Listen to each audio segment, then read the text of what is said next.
Hello, everybody. It's a pleasure for me to be here. I'm going to share my screen. And so I'm hoping you can see all this. Tonight, we're going to talk about how to survive and thrive in COVID and beyond. Now, ultimately, what we want to do is increase our opportunities for growth, for positioning ourselves for new jobs, or for moving up in roles that we have now. So I would like to give you a soft skills blueprint, because what happens is we spend lots and lots and lots of time honing our hard skills. And in your cases, of course, finance stuff, there's a lot to learn. There's a lot of Excel, there's a lot of number crunching, there's a lot of compliance, but we forget about the people side. So I'm here to help you with that tonight, so that you can elevate your networking, stand out amongst the crowd, be more versatile overall before you get that job and when you step into it. Build a personal brand that you can actually use in a conscious way, and that will increase your opportunities overall. Before I begin, before I even ask about that, what are you? I like interaction. One of the reasons I'm so friendly is because I come from a theatrical background. I like people to interact and talk to me. Don't be afraid to interrupt, ask questions. What are you hoping that I'll cover when we talk about surviving and thriving in COVID and beyond? Because honestly, I have a deck, but I don't have to use it. If the things you want to know, I can help you with, and they're not in the deck, I'm okay with that. What do you want to know? Anything? Yeah, hi, this is Shivraj. Sorry, I was a little late to the party. My main thing was, given this ambiguous, kind of convoluted environment, how does one juggle between the hybrid and in-person work environment? You know, because sometimes you're required to be in front of clients, so you have to go to the office. And then again, you've got to manage, given the pandemic, working at a home as well, and yet maintain the collaborative or social nature with your team. And so that is something that I'm trying to see what would be the most optimized way of interacting with them. And again, doing a good job of communicating. So those are some of the things that kind of like float around in my head. Okay, fantastic. Thank you so much for that, Shivraj. Did I pronounce that right? Yes, absolutely. Excellent. Give me a thumbs up if you're also interested in that. Anyone else interested in a hybrid? Yeah, John Liu. Yeah, a couple of us. Okay, I'm glad I asked this question because that is not in my deck, but we can talk about it. Anything else? What are some burning questions that you're like, gosh, I hope she really covers? What do you want to know?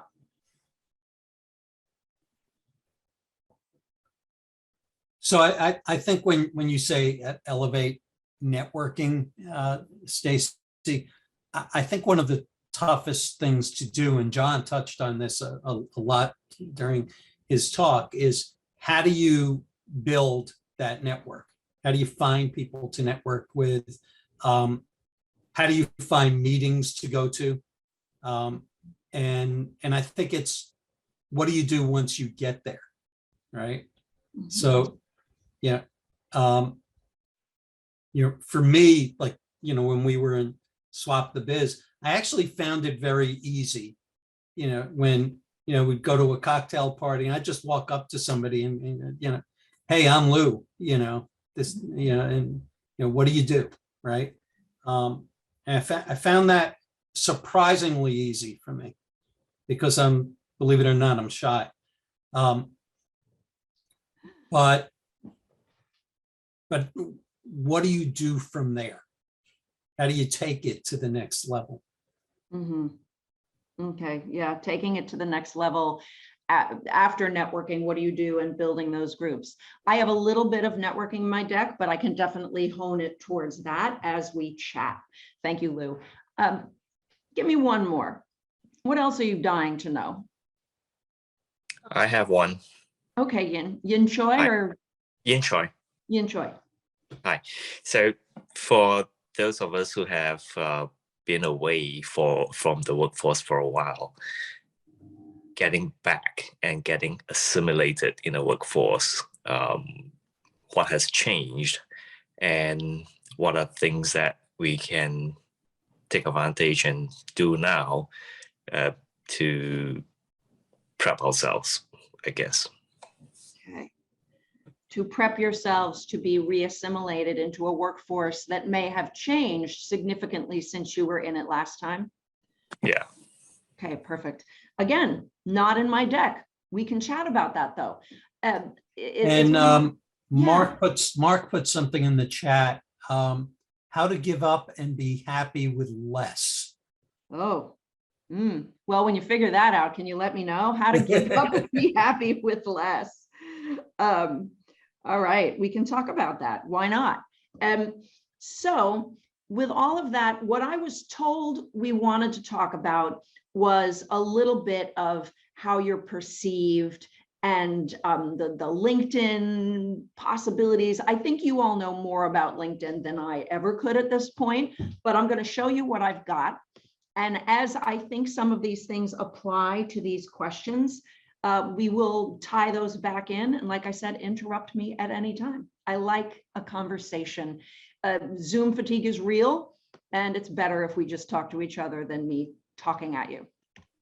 Okay, so when you are networking, whether that's with your first connections, first level, strangers on the street, people in your third, fourth, fifth circle of friends, online, anywhere, the first thing is you.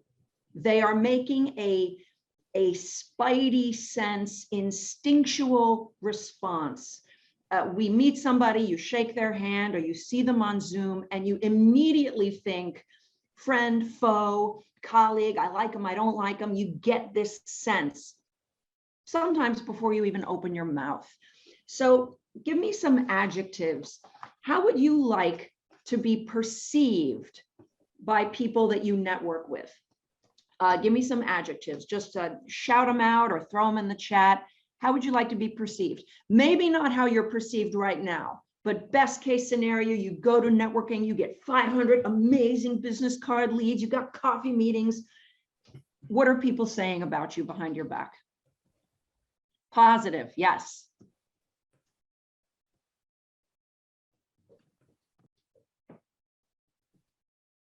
How do you want to be perceived? How do you want to look and sound in front of people? Assertive, yes. Positive asset,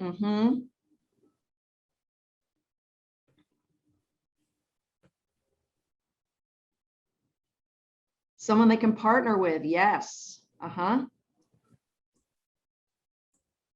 Can do. Person who can get the job done, can do. Yes, yes, yes. Give me a couple more.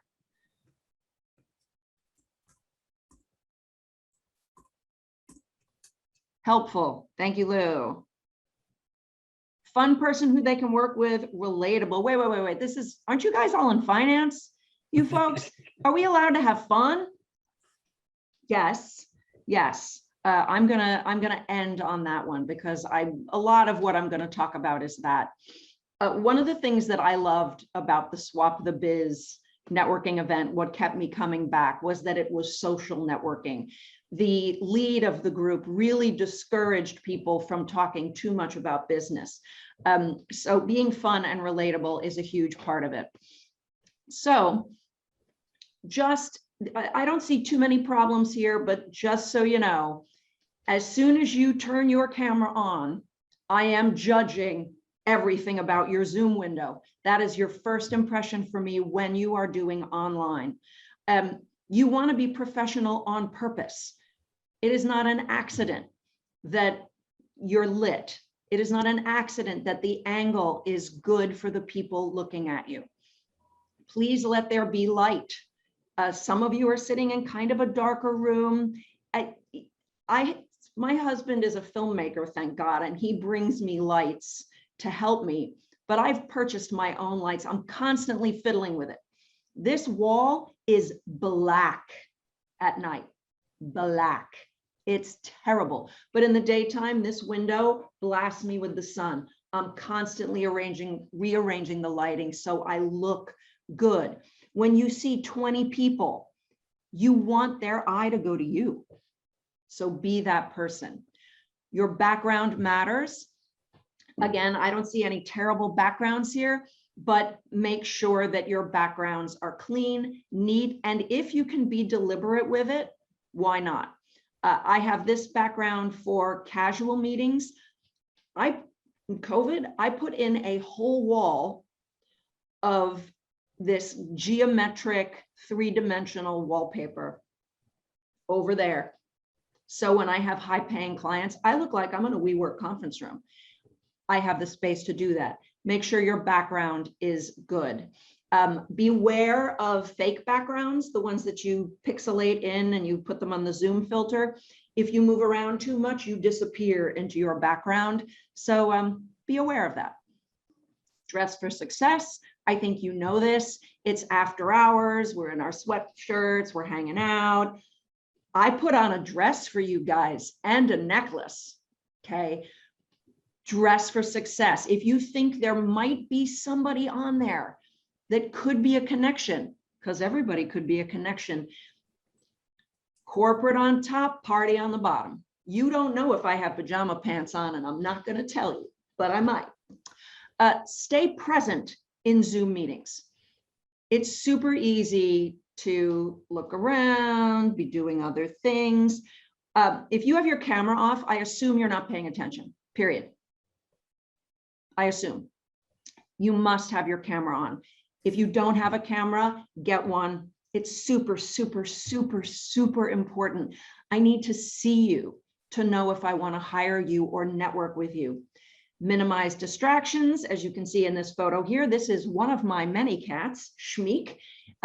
He is not in this room because he can't be in this room because he will be on the computer. And use the chat box. I'm sure you're doing this. You see somebody you want to network with, don't wait. Chat with them right then and there, private message. Hey, let's set up a coffee date. Get their email. Be interactive in the Zoom. You all know this. I'm just here to remind you of things you already know. So, other things. You want to look and sound like a most valuable player at every minute. So, I used to have a very mean acting teacher who used to hate it when we would stare at her. She was like, don't stare at me. And that would mean this. So I might be listening, but you can't see it in my face. I could see actually Mary Beth actively listens. When John was talking, she was nodding, she was smiling, she was reacting. And I noticed her. Every time she did that, I said, wow, and she's well lit. Like, hey, who's that? Well, I want to talk to her. Please be interactive. Make eye contact with the camera. This is awkward. Everyone hates it. If you're looking down here or over here, because maybe I have a second monitor while I'm talking to you, you're losing an opportunity for extended, more deliberate connection that gives you status. It gives you authority. I'm over here. I'm not really focused. I'm throwing ideas out into the universe, or I want you to get what I'm saying and listen to me. It gives you integrity, particularly in finance. You know, shifty eyes make people uncertain. Looking into the camera, you're 100% sure that what you're saying is correct. It increases engagement. If you want people to turn their cameras on and get off their phones while you're talking, make more eye contact. It engages people. And believe it or not, it increases audience comprehension of what you do when you're explaining, for example, your elevator pitch. So start to experiment with looking in the camera. Of course, in real life, it's much easier. You're making eye contact with individuals in a room, much easier. When it comes to networking, eye contact is a great way to pull people in or block people from a conversation. I have somebody who I think is really going to give me a job. I am blocking with my body language and I'm eye contact, looking right at them. the conversation over, I open my body up and I'm smiling at people as they pass. And then going back to the person I'm talking to, giving more people the opportunity to come to me. Use your eye contact. Looking and sounding like an MVP by pausing. We all talk too fast, especially if there's some pressure, like in an interview. I don't know, I haven't heard enough of you speak to know if you use a lot of filler words, hopefully not. But if you do, like pausing begins to eliminate those. It helps with a fast speaking pace, which helps your thoughts be more focused. Again, helps increase audience comprehension and builds your perception of authority.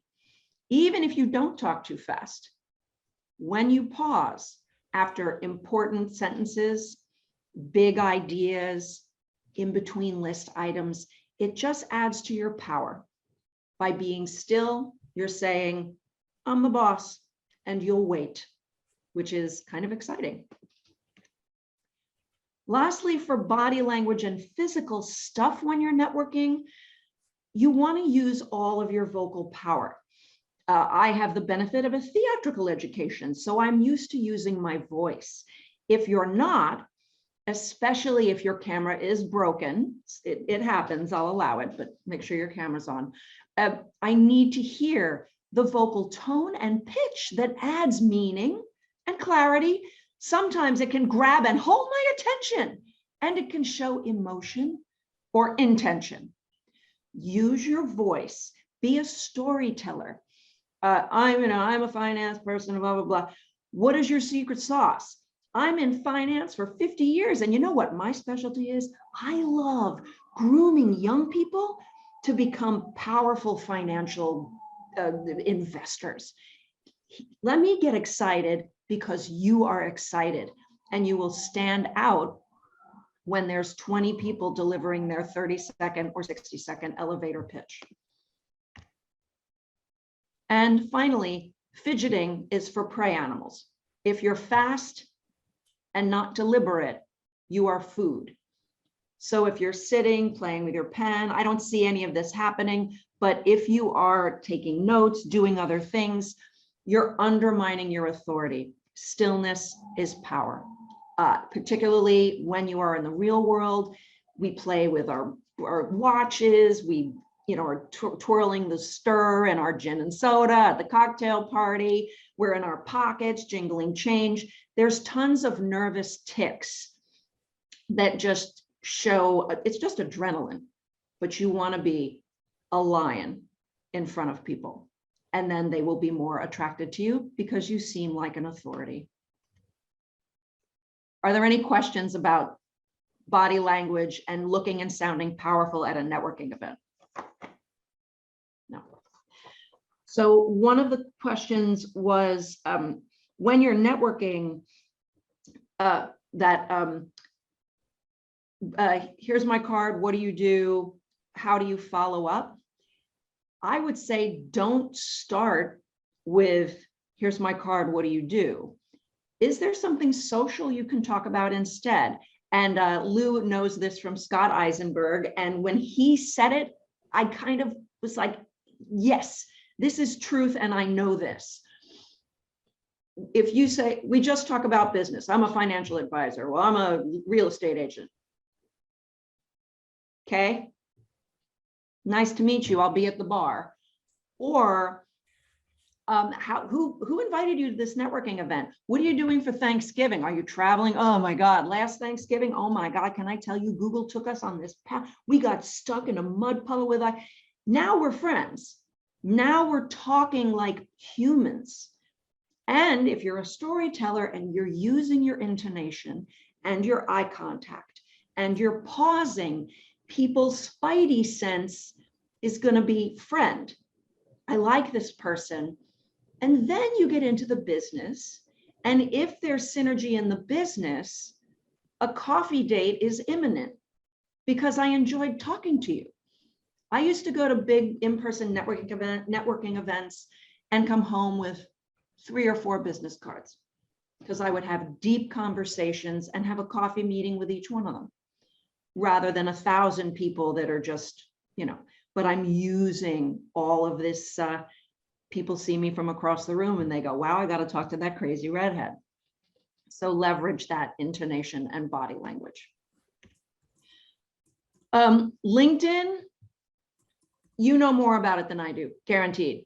The only thing I can say is the #1 thing you must have on your LinkedIn is a professional headshot. If your headshot is a blurry selfie that somebody took, or you said, hey, let me stand against this corporate wall and just take a photo. If it looks like a school photo, it's not serving you.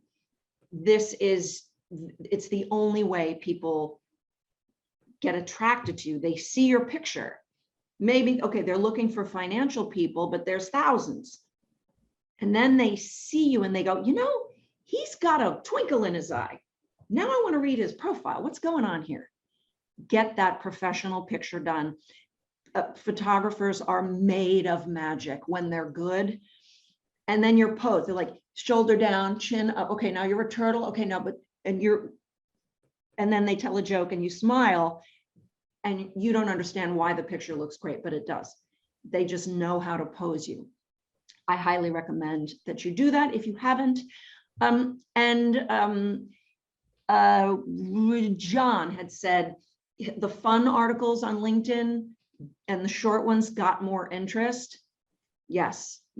Again, social networking. How can you keep my life interesting? Can you be funny? And in your profile too. I'm in the middle of a rebrand, so I haven't done it yet, but my LinkedIn, I think the first thing on it in my about me is, how do you get to Carnegie Hall? Well, you take the R train unless you practice. It's a what? Rather than I'm a corporate trainer that does blah, blah, blah. Wake me up with your LinkedIn profile if you're not already doing that. Any questions about LinkedIn that I might be able to answer? I'm not a LinkedIn expert by any means. Okay. All right. Let me check the chat. Anybody talking to me in the chat? Oh, yes. I've been told first become interested and only then interesting. Sharav, you are right on the money, 100%. Absolutely. When you are networking, whether it's on Zoom or anywhere else, people do business with people like them and people they like. So if you are a more introverted individual or a shyer individual and you have trouble just making conversations with strangers, have a couple of things in your back pocket that you find easy to talk about that you can ask them questions about. So, I love seasons and holidays. I love it. I walk in, I'm freezing. I see somebody, they see my nose is red, my hands are cold. I shake hands and I go, are you a winter baby or a summer baby? Because I'm all about the summer. And then we're talking about vacations and where you want to go and what are your dreams after COVID when you can travel. It just leads into other stuff. Movies, media, books. One of my favorite networking questions is, I'm an avid, ridiculous reader. I speed read. What are you reading? I'm always looking for a book. What's your favorite fiction and nonfiction? Write that down and then tell them yours, your favorite. And then say, hey, when I read this book, can we have a coffee date? I'd love to talk about it. Instant coffee date. Pets, hobbies, children are great to talk about. And then giving people the gift of remembering their birthday. If once you're in a networking event like this one, and you start knowing people, if I remember your birthday, well, that's ding, I just like you. I just like you. I don't know why. I just like you. You don't even have to buy me a gift. You send me a little gift with a dog, happy birthday, and I love you. And you're in top of my mind when a job comes along or a connection comes along. We're in a global economy, different cultural situations, holidays. If you know that someone's from another country and a holiday is happening that you don't have here, is happening and you know that, and you say, hey, for example, happy Diwali. That's one that I know because I have friends that are from India. But knowing that stuff, it just makes people go, you are interested in me. You're listening to me. I like you. So please, small talk is bigger than you think. You want to be a giver, whether it's other leads. You know, we put a lot of money on, you know, well, I'm in BNI and I have to bring in 15 coffee meetings and but if I know a book that I know you're going to love because we had a conversation and I have your email from a networking event and I just say, hey, oh my gosh, I found this amazing book or song, or hey, you mentioned this band. Did you know they're playing at Madison Square Garden? It's these little emotionally intelligent, I'm externally focused. As Shivraj said, be interesting and be interested. Ask questions, be curious before you start talking about yourself, and make it social things. Obviously, you're not going to be inappropriate, but keep it social, keep it light. I don't like real estate people, but I like that guy. Like, just as a general rule, I don't need real estate. I'm not buying a house. I'm not selling a house. I don't know anybody who is, but I like that guy. And this one gentleman was real estate. We started hanging out and drinking bourbon together. We became friends. And then I was speaking at all of his events and he got me certified to coach real estate people, right? Just because he was a cool guy. Yeah. Be present. Be an expert. Can you throw up a Zoom webinar? Can you go on a Clubhouse and start a room that says, hey, 2022 finances are going to be completely different. Let's talk about what's compliant. Where are you an expert? Where can you be generous? Give knowledge away for free. Be known. Then you have something to post about. Hey, I'm doing a webinar. Bring your friends. It's free. I do it. That's how I get most of my clients, by doing like what Lou saw. I didn't get paid to be on that panel, but now I'm talking to you. And maybe one of you wants coaching, or maybe you'll get hired at some big company and they need coaching. You never know. So where can you be an expert? Be bold. Be bold. And I love that John said he was reaching out to other connections, neighbors. And this weird thing about, well, if I had been going to the gym and working out, I might have met people that could have given me a job. My husband's constantly yelling at me. He's like, you're always networking. So, yeah, because you never know.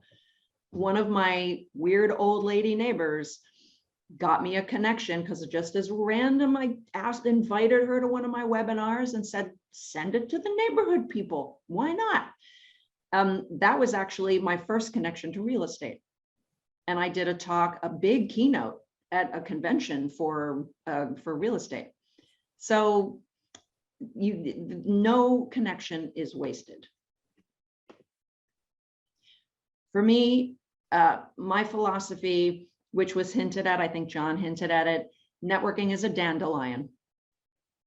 Every interaction you have is one of those little puff seeds, and it blows away and you have no idea where it's going to land. It could land in gold soil and grow into a giant thing. It could land in cement. It could blow away and never land anywhere. But I can't tell you the amount of free things I've done, just happen to have a spidey sense. I need to go talk to that person. Don't talk to them again for 6 years. And then all of a sudden they've recommended me for my biggest client and I'm flying to Paris. You never know. Nothing is wasted. And I think you know that, but this is my philosophy. Think of it as a dandelion. Are there any questions about any of that? I think the one thing that you said and that Shivraj, brought up is, being first being interested and then be interesting.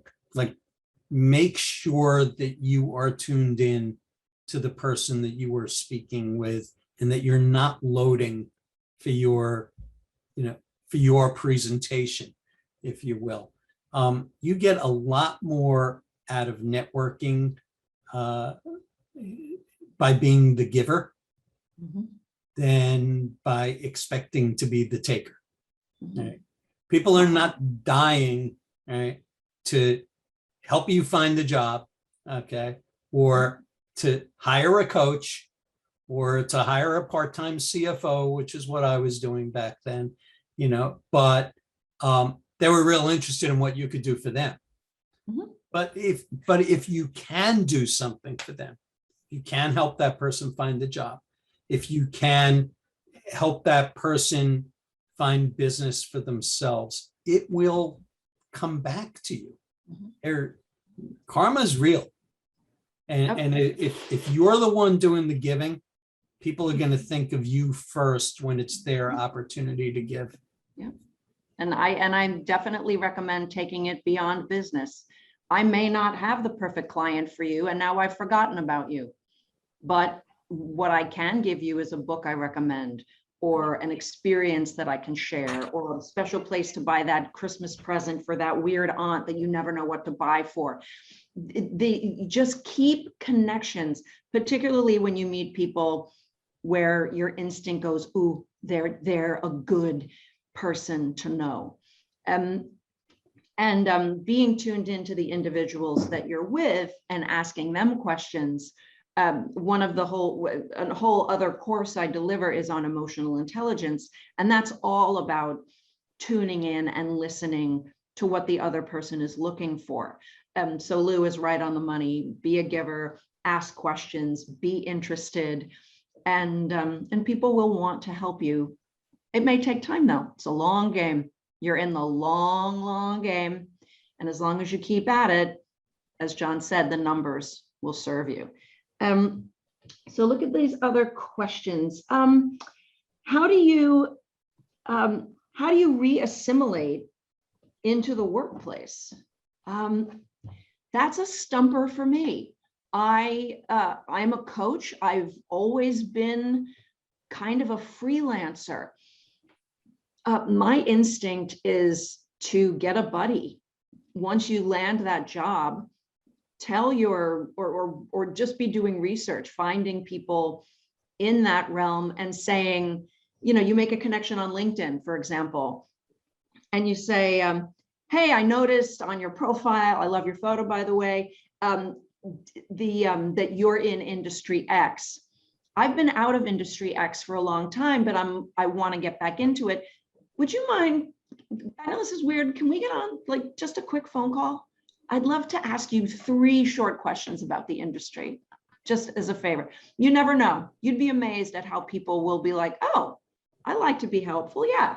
Okay. And especially if you're a second or third connection of somebody, and say, ask that person. Say, hey, Mary Beth, can I reach out to Frederick? He's a connection of yours. He's in my industry. Better yet, can you make a warm intro for me? Sure. Shoot a quick email, quick message, boom, boom, boom. Now Frederick knows you're friends with Mary Beth.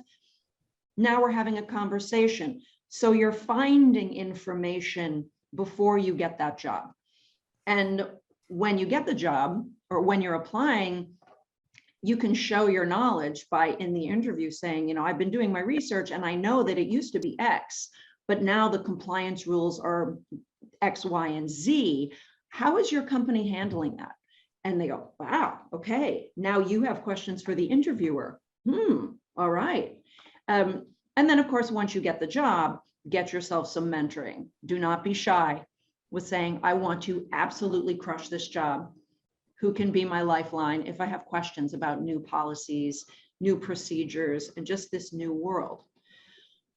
As far as being hybrid is concerned, it takes being deliberate. You have to make time for that connection, the social connection, Some people like Slack. They feel like it's a little like a water cooler where you can ask silly questions and just be connected.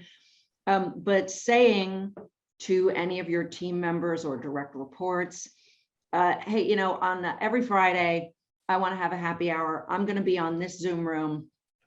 Come on and hang out. We're going to do a half an hour social chat. Or we're going to talk about the game. Or we're going to talk about movies we saw. Or we're going to do a game night. It takes effort to do that, but it's worth it. Because again, when you've built these friendships, then you have a big project that you need help with. You can call that gal that you trounced on game night, but you had a good laugh over it. You know, it matters, but it takes effort. That's the only thing. The hybrid world is tough because it does take effort. Sorry, that's the bad news.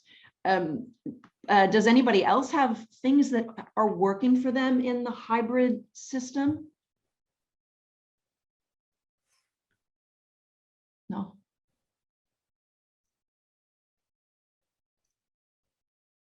I mean, and of course, things are kind of opening up. So if you are in the same city, you can meet face to face as long as you feel safe and they feel safe. Finding an outdoor restaurant that has a heat lamp, they have them at Bryant Park. You know, trying to stay in touch as much as you can physically. But yeah. So Lou, if we have time, I would love to do a social networking exercise with this group. Do we have time to do this? Yeah, we do. Fantastic. Unless, does anybody have any other questions for me?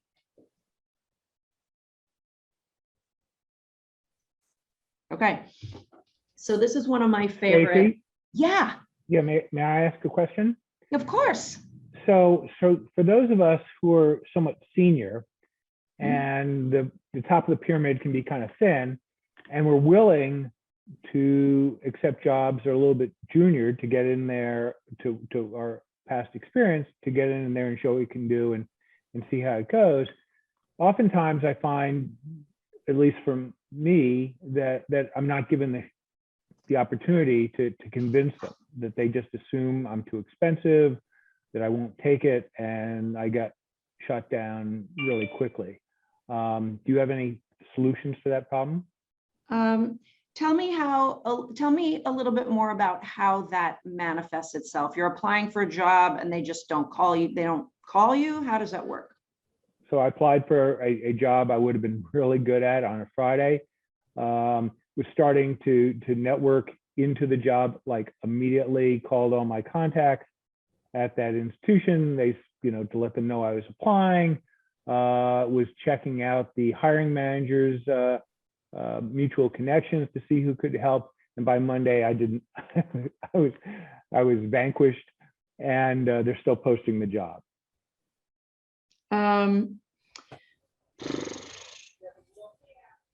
So I can't tell you the number of times that it happened to me, right?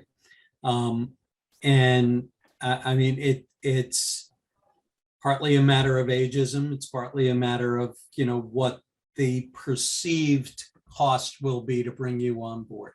And, you know, dispelling that is difficult. You know, and I mean, once they cut you, right? They're not going to hold off. They're not going to change their minds. So it really becomes a numbers game, right? So either, you know, they're going to take the shot with you, that, you know, the big question is, well, you know, if he were making $250,000 a year, why is he going to take a job for 100? He's going to take a job for 100 because maybe it's what he really wants to do now. Maybe he's looking for a change. Maybe he just wants to work. And so it takes the right hiring manager to be brave enough and realize that, and to make that connection. You can't change them from that. It's a fact of life that they are going to think this way, unfortunately.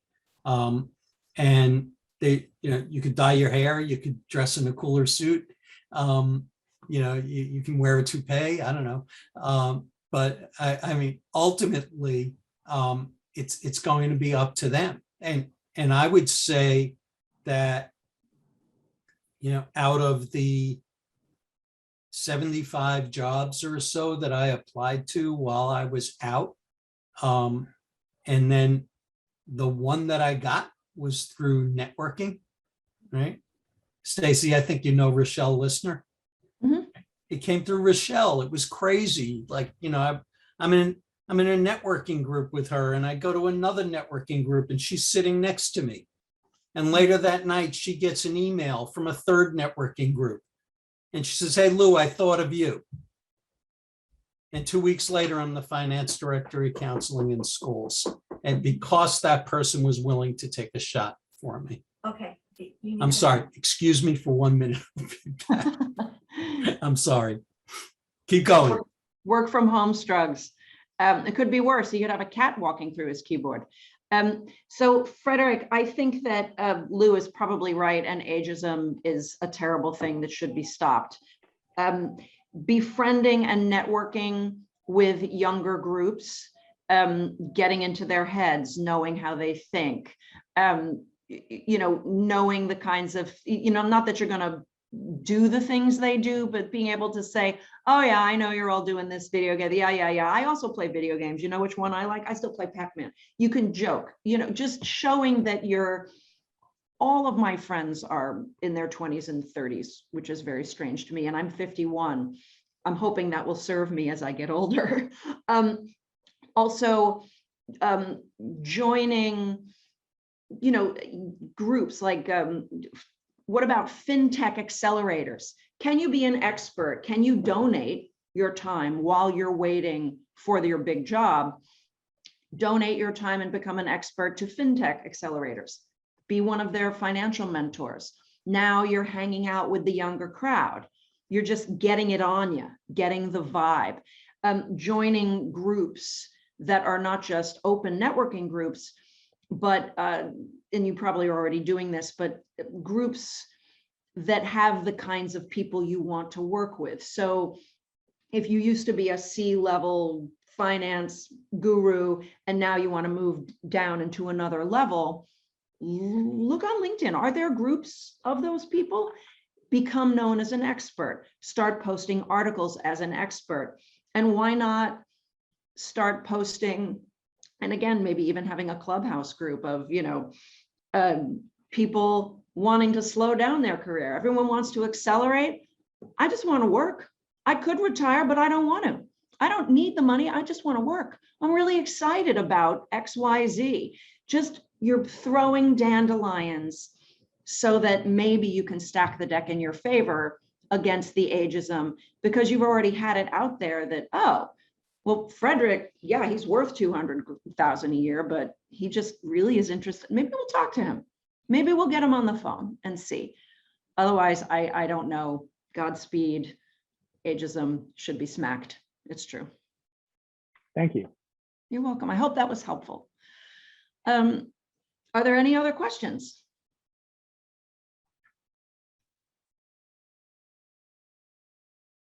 Okay. Thank you so much for your presentation. I got to jump, so I'm sorry about that.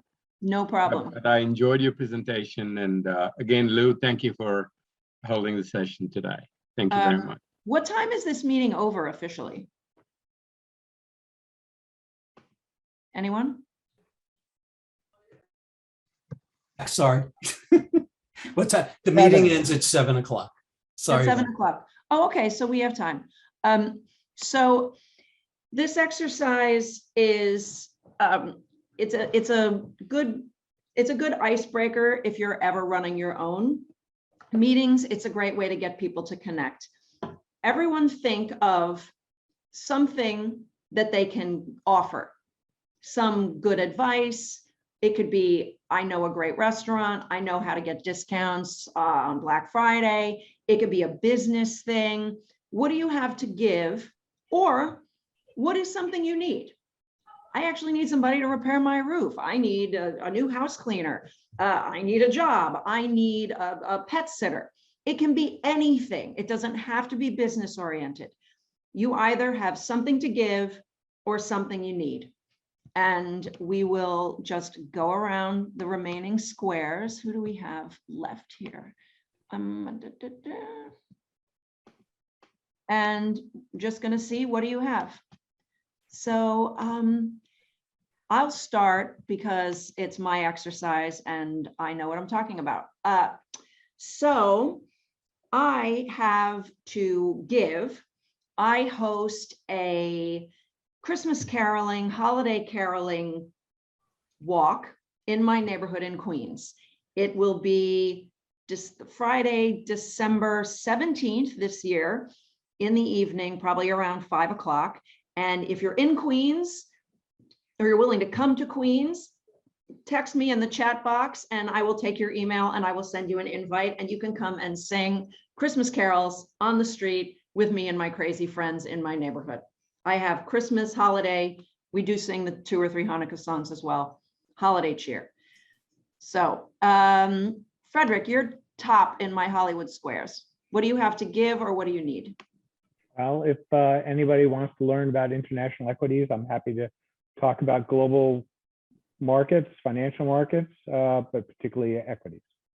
Okay, financial equity help. If you need financial equity help, contact Frederick right now in the chat, private message him. Peter, you're underneath Frederick. I'm an expert in 70s and 80s baseball trivia. Wow, 70s and 80s baseball trivia. That's wild. So if anybody needs help with that or wants to just talk about baseball, it sounds like that's a thing that we could get into. Contact Peter. Now that's a coffee date that could turn into something else. You never know. Jane, you are next to Peter. What do you have to give or what do you need? I'm a tax expert. I specialize in corporate tax, but I could help anyone who needs individual or corporate. What I need is to learn how to take care of my mother's rose garden. Also in Queens, by the way. Queens in the house. Jane, I have a garden in my yard and it was barren when I moved in and they let me plant flowers and I'm happy to offer what little I know, what I've learned, if you want to contact me. My email is in here. And yeah, I'll help you with that. Great. All right. And what part of Queens are you in? Little Neck, Douglaston. All right. All right. I'm in Kew Gardens. So that's a Long Island Railroad kind of a thing. But we can get on a Zoom. Yeah, we can get on a Zoom and chat about roses. Why not? Sounds good. I'm just going to put my email back in there. Lou, what do you need? What do you have? I always need board members for counseling in schools. We've got 5 board members. We're interviewing 2 at the moment and we have 2 on the hook, but I would love to have 11 board members who want to work. Okay. Our board has a history of telling us what to do and not what they can do for us. So that's what I'm looking for, people who are interested in education and social and emotional growth for kids. Okay, fantastic. If anybody knows anybody, keep that in mind. Cindy, And as far as giving is concerned, if anybody wants to know how to make the transition from corporate to nonprofit, I'm the guy to talk to. all right, there you go. Corporate to nonprofit. The last one that I can see on my screen is Cindy. What do you have to give or what do you need? Hi, Cindy Corpin here. What I have to give is, as the holidays are upon us, I am ready, willing, and able to bake your pies or specialty breads. I specialize in pumpkin pies, pumpkin breads, and any type of specialties that you might have. I do get a lot of requests for the next month, so that's what I have to give. What I would like is, speaking about gardens, I have some concerns about what's happening with some parts of my garden for the winter and how I can protect my garden from the harsh winters that we have here. I'm on Long Island Railroad person as well. And just looking for someone that could assist me with some of my perennials that die over the winter. Mhm. All right. Well, we have a FANG garden club Yes. about to launch. So Yes, we you know, do. we got the garden club, the baseball club, the Strictly Finance Club. I'm here for it.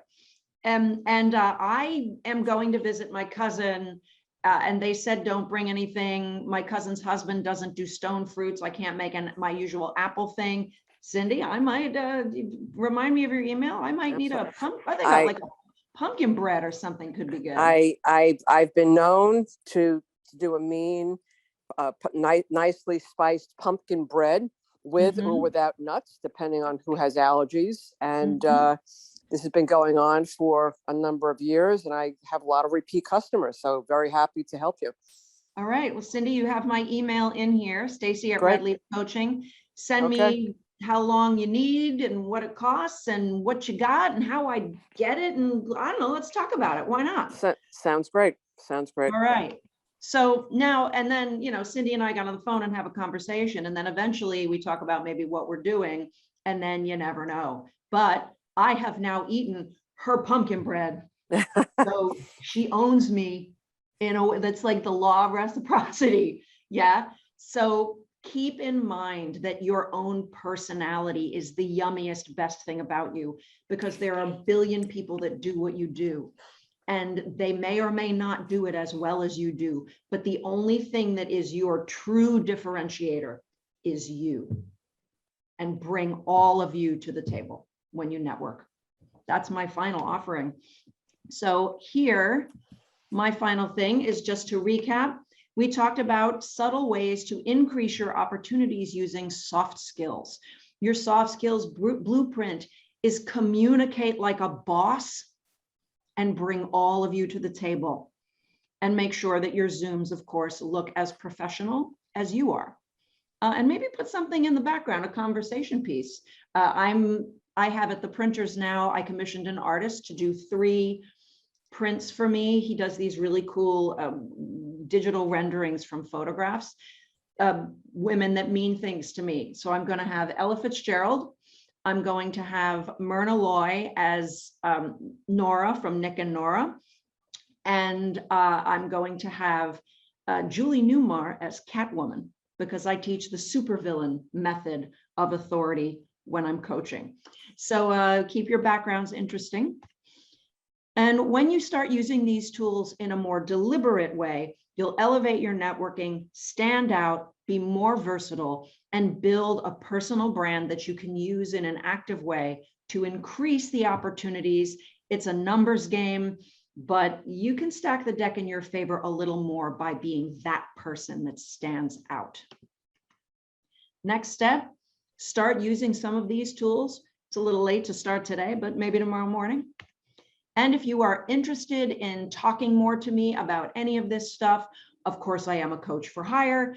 Again, here is my email, garden club, pumpkin bread, and if you need coaching. Thank you so much for sharing your group with me, Lou, and thank all of you for your attention.